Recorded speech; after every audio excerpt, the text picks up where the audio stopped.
Yo, it's your boy Nom, and we're back with another one. So today you are gonna learn which Keychron keyboard would best fit you. We have the Keychron K2, Keychron K1, and the Keychron K4. They are all the latest versions, and they are all in red switches just to make this test a little bit fairer. Make sure you stick around until the end of the video though. I will be comparing these to my last two favorite keyboards from my last video, which is linked above. Go ahead and watch that. It'll kind of give you a little bit of background on a few other keyboards that I like. But the two keyboards that I am going to mention in this video are the Logitech MX keys and the Apple Magic keyboard. Two great keyboards. If you want to know how I feel about that, like I said, watch that video. All right, so let's go ahead and get started with the Keychron K1. This is a full-size keyboard. I believe it has 104 keys. They also have an 87 key version, which is basically the exact same keyboard, but without the number pad. This keyboard has a full aluminum body. It looks pretty damn nice, I won't lie to you. It also feels pretty premium. You're not gonna pick it up and feel like it's just some flimsy piece of junk. It's a solid construction. It comes with Bluetooth 5.1, USB-C charging. What else does it come with? Compatible Mac and Windows. You saw me just check my notes, just act like you didn't. During my test, I realized that this keyboard, although it is supposed to be a low profile keyboard, the keys still do sit kind of high, but it's a mechanical keyboard, so I mean, it can only get it so low. But that is something I noticed. It does get better whenever you use a wrist rest though. I'd suggest getting one a little bit thinner or thicker than the one that I got. I got the MX pad rest by Logitech. I wouldn't suggest getting that one, it's a little bit too low. It's actually made for the MX keys, and that one's a much lower profile keyboard than this. But having a wrist rest will allow you to kind of have your hands at a better angle, so they're kind of sitting on top of the keys, opposed to you reaching up at the keys at like an angle, if you know what I mean. Since this is a low profile keyboard, the key travel isn't the greatest. So if that's something that you really care about, this may not be the set of keys for you, but I do have to say, it's still a pleasurable experience. Honestly guys, pretty damn good keyboard. Oh, but before we get to the next keyboard, let's go ahead and hear how these keys sound.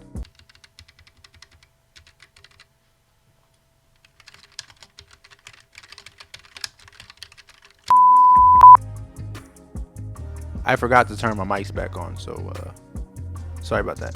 All right, peace. Make sure you like and subscribe. All right, so let's go ahead and get to the Keychron K4. So this keyboard is a 96% keyboard. That means that it's basically a full-size keyboard, but just in a smaller package. I do believe it's missing a few keys, but I'm not sure which one they are. So just think full-size keyboard, smaller package. Although it is smaller than the K1, it's still a chunky monkey. This thing is pretty thick. It gives me K2 version 1 vibes, if you know what I mean.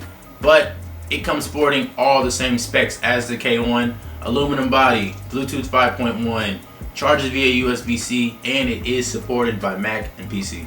During my test, I quickly realized that this keyboard is gonna need a wrist rest. This time I made sure I picked one up though, so guys, you can hold back those comments. One thing that I did find really pleasurable about using the K4 is just how smooth the key travel was. I had to make sure that these were still red switches because they felt so much better than the rest of them, but there is something special about these keys. I don't even know.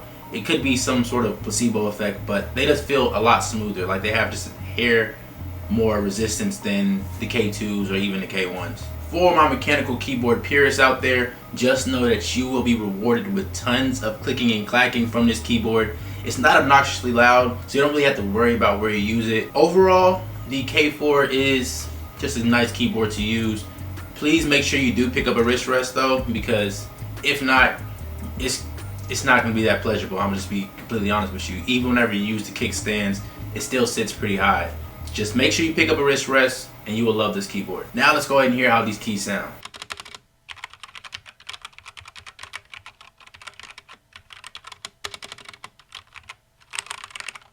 Okay, so now let's go ahead and take a look at the Keychron K2 version 2.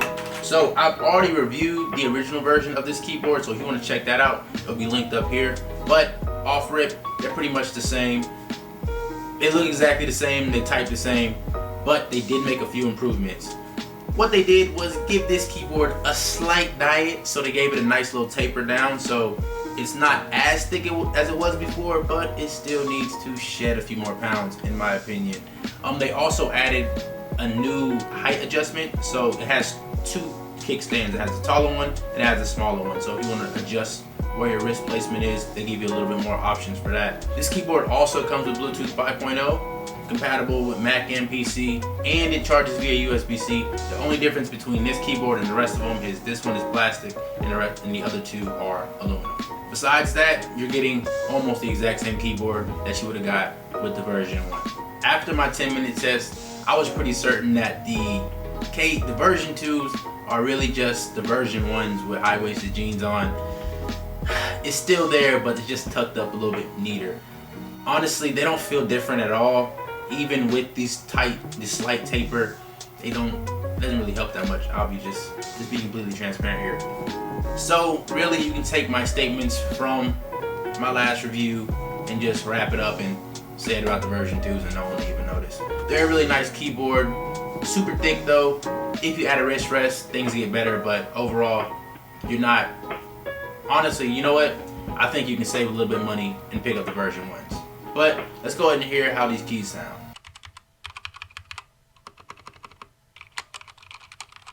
Okay, so now let's go ahead and rank these keyboards.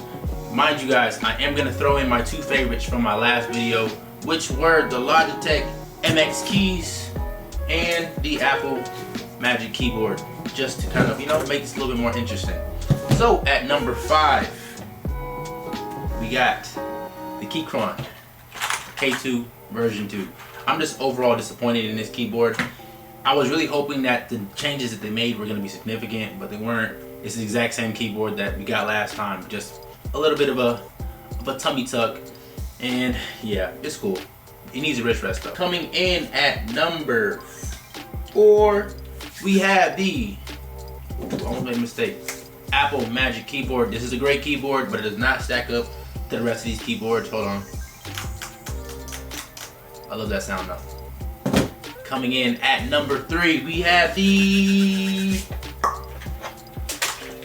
Keychron K1s. These are a great keyboard. They probably, honestly, you know what?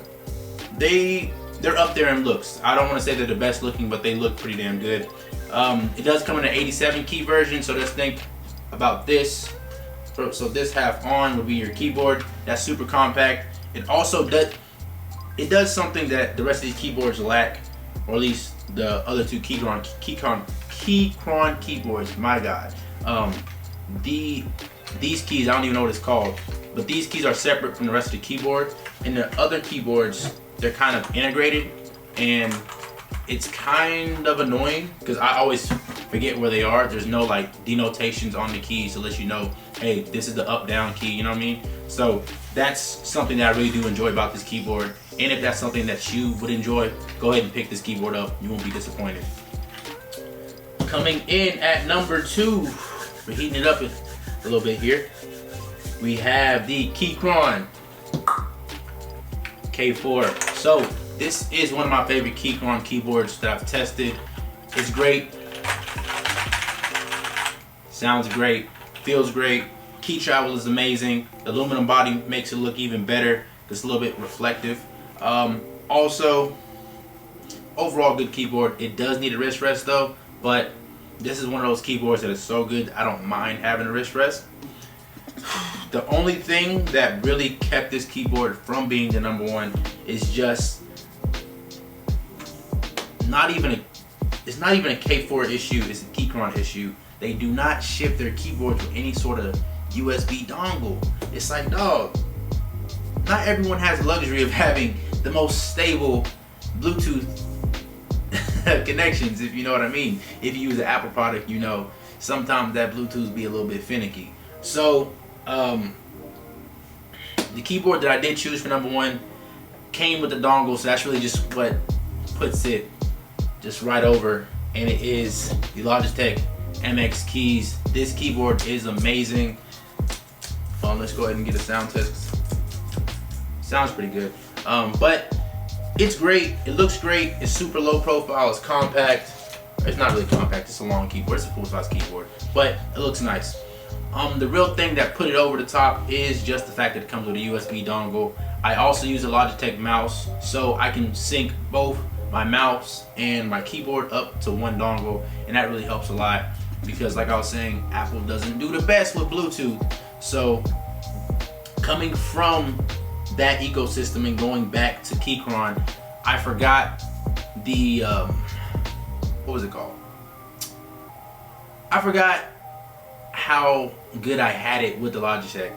When I was waking up my computer, I didn't realize how annoying it would be to have to tap the keyboard, wait for the computer to come on, or tap the keyboard multiple times, wait for the keyboard to connect, then have the computer come on, then put your password in, opposed to having the keyboard always connected to where you just tap it and put your password in and you're in.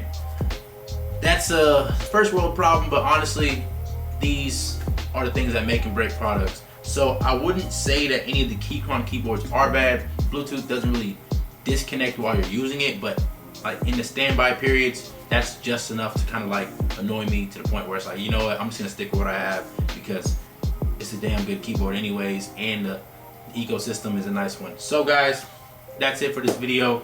Number 5 is the K2. Number 4 is the Apple Magic keyboard. Number 3 is the Keychron K1. Number 2 is the K4, and number 1 is still the Logitech MX Keys. I don't know if there's a keyboard out there that can beat it. I'm just gonna be completely honest.